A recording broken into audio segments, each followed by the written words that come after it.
نصدق كيف أنك زرتنا، بل وأغرقت أرواحنا 20 ليلة بوابل من الرحمات والغفران.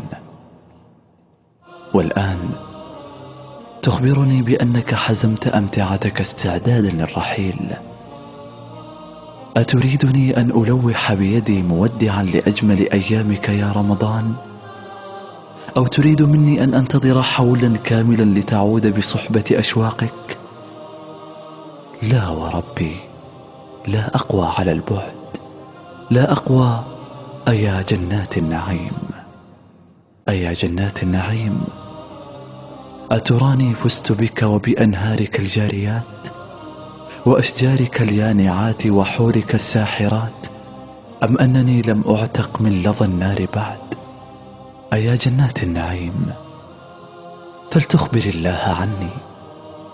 أخبر الله أنني ما صمت رمضان إلا احتسابا. أخبريه سبحانه أنني ما قمت الليل إلا خوفا وطمعا. أخبر الله ليفتح لقلبي أبواب الريان، ليصفح عني، ليسامحني على ما كان من لوعة ذنبي. ولتخبر الله بأنني سأتشبث بتلابيب ما بقي من نفحات رمضان.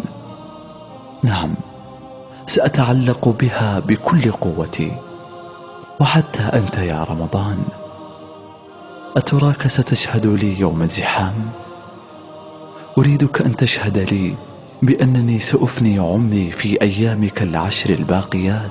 لن أفارق يدك، سأمسك بك جيدا، سأدعو كثيرا عند مغيب شمسك، سأبكي حبا في جوف ليلك، سأبكي لأنني قد لا أراك ثانية. وهل يضمن أحد رؤية ابتسامة ثغرك مجددا يا رمضان؟ سأفعل، وسأذكر شلالات الفرح التي تنتظرني.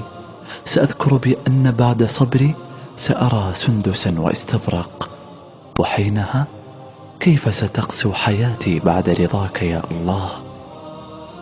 أيا ليلة القدر، أسألك بالله لا ترحلي إلا وقد قطعت خطيئاتي إربا إربا، وغمست قلبي في شلالات النقاء ليعود أبيضا عذبا. فما حالي إن لم تفعلي؟ أياما آنست قلبي أياما معدودات، أتراني سأراك ثانية؟